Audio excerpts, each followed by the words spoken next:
नमस्कार दोस्तों, आप सबका एक बार फिर से हमारे YouTube चैनल पर हार्दिक स्वागत। मैं आपका दोस्त विवेक ओबरा हाजिर हूँ आज एक बार फिर से एस्ट्रोलॉजी से रिलेटेड ही चर्चा करने के लिए। और आज की चर्चा का जो टॉपिक है वो है योगिनी दशा।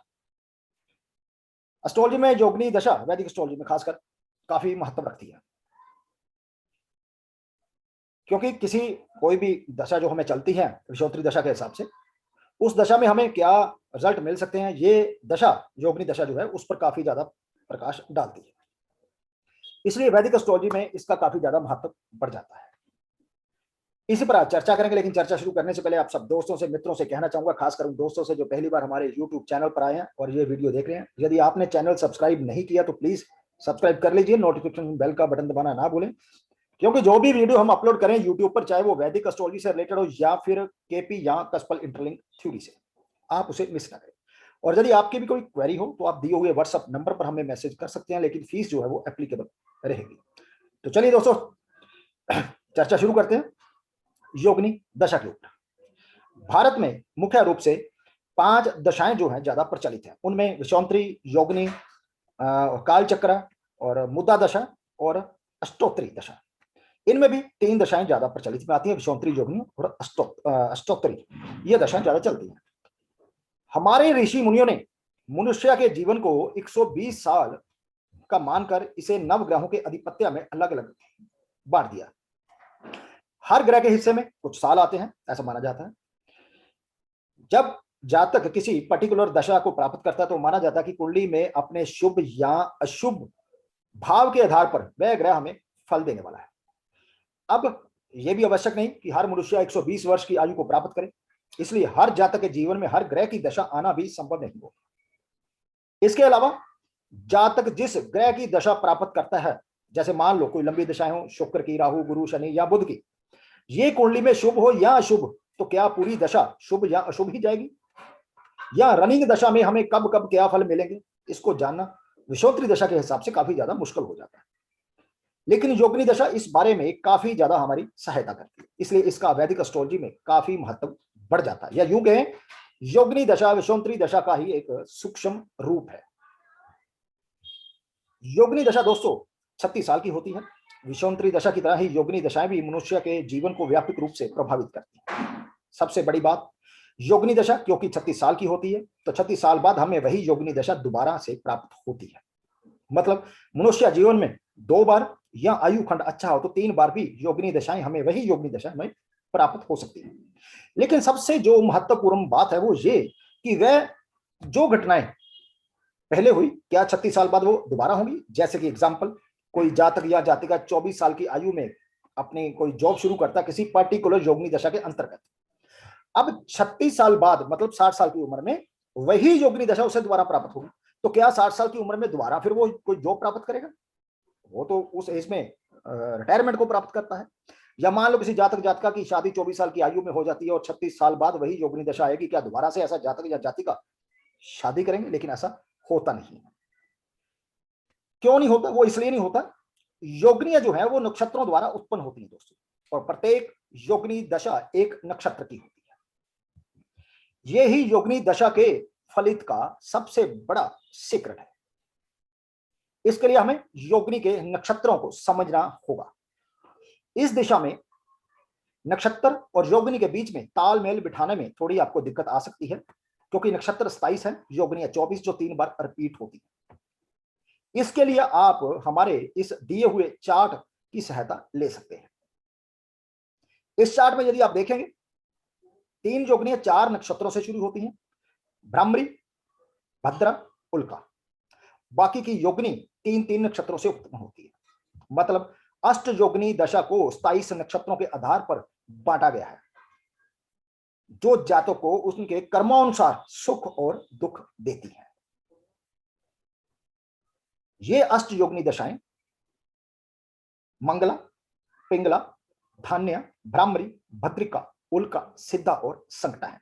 इनकी अवधि भी 1 साल से लेकर 8 साल तक होती है। इन सब का कुल जोड़ यदि करेंगे तो 36 आता है। इसका मतलब यह हुआ, पहली मंगला दशा 1 साल की होती है, इस दशा का स्वामी चंद्र होता है। दूसरी पिंगला दशा होती है, इसका स्वामी सूर्य होता है और यह 2 साल की होती है। तीसरी धान्य दशा होती है, ये 3 साल की, और उसका स्वामी गुरु है। चौथी जो दशा है वो भ्रामरी, इसका स्वामी मंगल बनता है, 4 साल की होती है। पांचवी जो है वो भद्रिका, इसका स्वामी बुध है, ये 5 साल की होती है। छठवीं दशा जो है उल्का की, इसका स्वामी शनि और 6 साल की होती है। उसके बाद सिद्धा, इसका स्वामी शुक्र, ये 7 साल की होती है। और लास्ट में आती है संकटा, इसका स्वामी राहु होता है, ये 8 साल की होती है। इनमें केतु को नहीं लिया गया। संकटा का फलित करने में राहु केतु की धुरी को लेते हैं। योगिनी दशा में संकटा को सबसे अधिक अवधि मिली हुई है। इस योगिनी का स्वामी राहु है। केतु को जैसे कहा कि कोई भी दशा काल नहीं दिया गया है, राहु और केतु एक ही अक्ष में रहते हैं, इसलिए राहु के साथ केतु को भी ले सकते हैं। योगिनी दशा पत्ति में दशा जनक नक्षत्र और नक्षत्र स्वामी को प्रमुख माना जाता है, इसलिए राहु केतु अक्ष मुख्य नहीं रह जाते। अब जैसे कि हमने कहा कि नक्षत्रों पर आधारित है ये योगिनी दशा, इसलिए इनके नाम को सोचकर कोई भी धारणा नहीं आपको बनानी चाहिए। ज्यादातर यूट्यूब चैनल हो या फिर गूगल पर आप सर्च मारेंगे योगिनी दशाओं की विस्तृत जानकारी लेने के लिए, तो वहां पर इनके नाम को लेकर ही ज्यादातर एक्सप्लेन किया गया है। धान्य है तो सुख समृद्धि के बारे में एक्सप्लेन कर दिया गया है, संकटा है तो सारा जो बुरे फल है वो बता दिए गए हैं। लेकिन ऐसा बिल्कुल नहीं है कि किसी जातक को संकटा योगिनी दशा शुरू हो जाए और 8 साल वो संकट का सामना करेगा या बुरी परिस्थितियों का सामना करेगा। ये बात बिल्कुल 200% गलत है। इसको मैं अभी आपके सामने एक चार्ट पर डिस्कस करेंगे, वहां एक्सप्लेन कर लेते हैं। लेकिन क्योंकि संकटा दशा 3 नक्षत्रों से शुरू होती है दोस्तों, मृगशिरा, हस्त और उत्तराषाढ़ा। मृगशिरा का स्वामी मंगल है, हस्त का चंद्र और उत्तराषाढ़ा का सूर्य। चंद्र और सूर्य राहु के शत्रु हैं, शायद इस कारण से संकटा दशा को शुभ नहीं माना जाता। और ज्यादातर घटनाएं, क्योंकि ये इसकी अवधि 8 साल की है और राहु इसका स्वामी है, और ज्यादा घटनाएं इसी दशा में घटती है। अब कैलकुलेशन की बात करें तो उसके लिए अलग से एक वीडियो मैं बना दूंगा, लेकिन जगन्नाथ होरा सॉफ्टवेयर एक फ्री सॉफ्टवेयर है, आप उसे डाउनलोड कर सकते हैं अपने लैपटॉप पर। वहां पर आपको योगिनी दशा की जो कैलकुलेशन है वो मिल जाएगी, उसे आप यूज कर सकते हैं। अब बात करते हैं अपने मेन मुद्दे पर, रनिंग योगिनी दशा को एनालिसिस कैसे किया जाए। इसके लिए मैं एक चार्ट आप दोस्तों के साथ शेयर करने जा रहा हूं। ये लीजिए, ये चार्ट है मीन लगन का दोस्तों। लगन स्वामी भाग्य स्थान में गुरु, मंगल की वृश्चिक राशि में है, और भाग्य का स्वामी मंगल राहु के साथ उच्च का होकर मकर राशि में 11वें भाव में है। जातक को 1988 से 1996 तक राहु मतलब मृगशिरा नक्षत्र की दशा चली, जो कि संकटा के अंतर्गत आती है, और राहु इसका स्वामी है। तो अब यह मानना चाहिए कि इस जातक की जो 8 साल की दशा है वो सबसे बुरी जानी चाहिए, लेकिन यही दशा इस जातक की सबसे बढ़िया गई। इसको एनालिसिस कैसे करते हैं? अब देखिए, मैंने कहा मृगशिरा नक्षत्र जो कि संकटा के अंतर्गत आता है और इसका स्वामी राहु है। अब यहां पर यह नहीं है कि हमें राहु और मंगल को, जो कि मृगशिरा का स्वामी है, यहां मीन चार्ट में एनालिसिस करना, नो, ये बिल्कुल गलत बात है, क्योंकि ये नक्षत्रों पर आधारित है और नक्षत्र जो है किसी ना किसी राशि के अंतर्गत आते हैं। अब मृगशिरा नक्षत्र आप जानते हैं कि वो वृषभ में 2 चरण, उसके पहला और दूसरा वहां पड़ता है, तीसरा और चौथा जो चरण है उसका वो मिथुन राशि में पड़ता है। दशा है 8 साल की, 8 साल मंगल ने रिजल्ट देना है। तो हम करेंगे क्या? हम पहले 4 साल जो है वृषभ लगन को, मतलब चार्ट को रोटेट कर देंगे, लगन जो है वृषभ बनाएंगे, और बाकी जो ये ग्रह हैं मीन लगन में, इनको वैसे ही राशियों में स्थापित कर देंगे। यहां पर मृगशिरा नक्षत्र के अंतर्गत जातक को यहां पर पर्णवसु जो नक्षत्र है गुरु का, उसकी अंतर्दशा शुरू हुई। यह सूर्य के अंतर्गत आता है। जातक ने अप्रैल मई में अपना कॉलेज कंप्लीट किया और उसके बाद काम के सिलसिले में कुछ काम सीखने के लिए अपने घर से दूसरे शहर के लिए अप डाउन करने लगा। अब देखिए, पहले हम मंगल को पकड़ेंगे। वृषभ लगन जब बनाया, लगन में शनि को स्थापित कर दिया, 12वें भाव में मून को। यहां पर 7वें भाव का स्वामी मंगल बना वृश्चिक राशि, और 12वें भाव का स्वामी भी 7वें भाव में मंगल की राशि वृश्चिक आती है, और 12वें भाव में मेष राशि मंगल की आती है। मंगल जो है ये वृषभ लगन से 9वें भाव में है राहु के साथ, और अंतरदशा जो थी वो गुरु की शुरू हो चुकी थी। पुनर्वसु नक्षत्र स्वामी गुरु जो है वृषभ लगन बनाए तो वो 7वें में आता है, और उसकी राशि जो है 8वें में पड़ती है धनु राशि, और उसकी 11वें भाव में मीन राशि पड़ती है। अब 7वें में गुरु खुद प्लेस था, वो पार का भाव है ये, और गुरु यहां पर मीन लगन में 10th भाव का भी स्वामी बनता है। जातक ने यहां पर हाथ पैर मारना शुरू किया काम के सिलसिले में, लेकिन नक्षत्र स्वामी 10th भाव से 9th भाव में था, और 9th भाव 10 से 12 बनता है, और गुरु की एक राशि 8 भाव में पड़ती थी, मंगल की एक राशि 12वें भाव में पड़ती थी।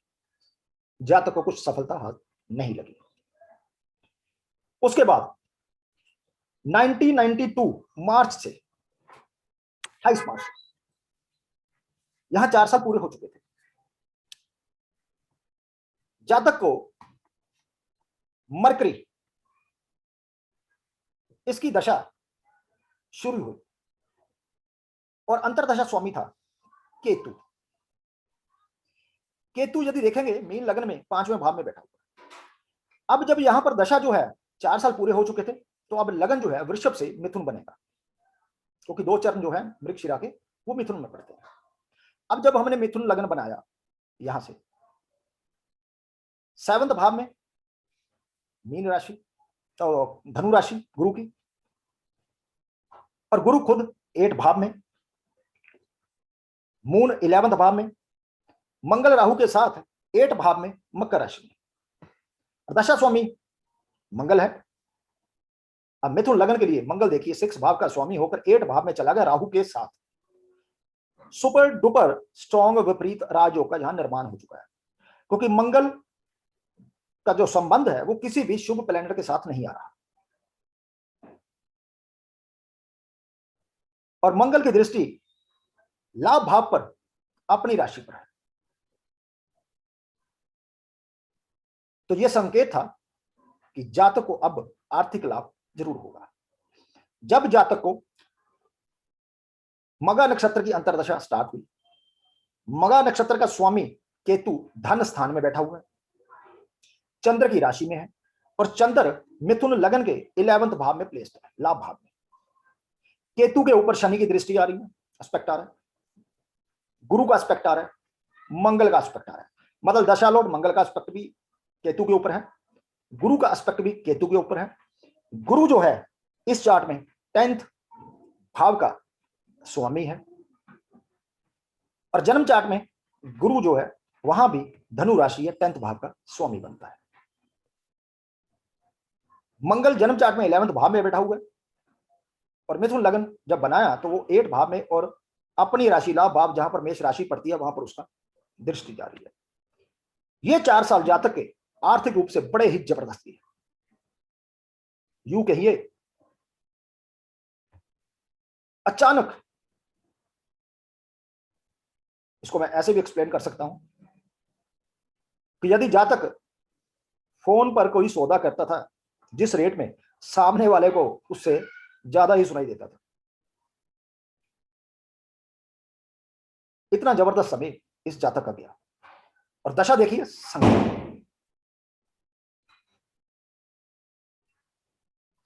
इसके बाद इस दशा, ये जो थी योगिनी दशा इसकी मृगशिरा नक्षत्र की, वो खत्म हुई। जातक को यहां पर 1997 से मार्च से 1999 तक पुनर्वसु नक्षत्र जो कि गुरु का नक्षत्र है, उसकी दशा शुरू हो चुकी है। इस दशा में अब देखिए, पुनर्वसु नक्षत्र जो है उसका 3 चरण जो है वो मिथुन में पड़ते हैं, 1 चरण उसका कर्क राशि में पड़ता है।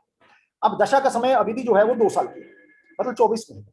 इसका मतलब ये हुआ कि जब 18 महीनों की कैलकुलेशन करेंगे तो मिथुन लग्न बनेगा, और जब आकर के 6 मंथ जो है उसकी कैलकुलेशन करेंगे तो कर्क लग्न बनाकर ही करेंगे। तो बाकी ग्रहों को इसी तरह स्थापित कर देंगे इनकी राशियों में। अब जब मिथुन लग्न बना, गुरु जो है 7th भाव का स्वामी बना, प्राइम हाउस ऑफ मैरिज। गुरु का एस्पेक्ट जो है 10th भाव पर है, और गुरु का एस्पेक्ट जो है 2nd भाव पर है। इसके अंतर्गत जातक को शनि की दशा, पूर्व फाल्गुनी नक्षत्र जिसका स्वामी शुक्र है, और दशा स्वामी जो है वो शनि बनता है। अब शुक्र को यदि देखेंगे, जन्म चार्ट में शुक्र 7th भाव में है और लगन को एस्पेक्ट कर रहा है, और दशा स्वामी गुरु भी लगन को एस्पेक्ट कर रहा है, और मिथुन लगन में गुरु जो है वो 7th भाव का स्वामी बनता है, 2nd भाव पर उसकी दृष्टि है। शुक्र सूर्य बुध मिथुन लगन में 4th भाव में है, और शुक्र जो है लगन स्वामी बुध के साथ विराजमान है। इस दशा में उसके बाद प्रतंत्र दशा भी आई, जातक की शादी हुई फरवरी के महीने में 1998 में। अब यदि इसी सब चीजों को हम यहां एनालिसिस करने बैठे विषुवंतरी दशा के हिसाब से, तो महादशा जो थी 1998 में जातक को सूर्य की चल रही थी।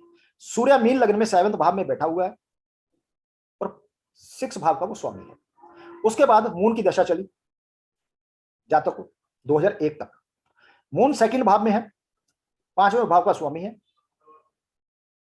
उसके ऊपर मंगल का एस्पेक्ट आ रहा है। इसके बाद ये 1998 की बात करें, उस समय भी मून में जातक को, यहां देखें थोड़ा सा, मरकरी से संबंधित दशा चल रही थी। मरकरी भी 7th भाव में बैठा हुआ है, और मून 2nd भाव का स्वामी है, 5th भाव का भी स्वामी है। मेरा कहने का मतलब यह है कि जो दोस्त मेरे केपी एस्ट्रोलॉजी करते हैं या कस्पल इंटरलिंक थ्योरी करते हैं, वो नक्षत्रों के बिना प्रेडिक्ट नहीं करते। वो हमेशा इस नजर जो है उनकी यही रहती है कि कोई भी प्लैनेट किस भाव पर, किस नक्षत्र पर या किस उप नक्षत्र पर गोचर कर रहा है। लेकिन ज्यादातर क्योंकि वैदिक एस्ट्रोलॉजी करने वाले लोग हैं, और वैदिक एस्ट्रोलॉजी में लोग विषुवंतरी दशा को पकड़ते हैं। मेरा कहने का मतलब यही है कि विषुवंतरी दशा जो है काफी लंबी होती है, किस किस समय क्या क्या घटना घटनेगी उसको पकड़ना विषुवंतरी के हिसाब से काफी मुश्किल हो जाता है। इसलिए योगिनी दशा का जो महत्व है वैदिक एस्ट्रोलॉजी में काफी ज्यादा दोस्तों बढ़ जाता है। आशा करता हूं कि ये जो चर्चा थी आज की योगिनी दशा के ऊपर आपको अच्छी लगी तो प्लीज वीडियो को लाइक कीजिए, शेयर कीजिए। मिलते हैं जल्दी एक और नई जानकारी को लेकर। तब तक के लिए दोस्तों नमस्कार।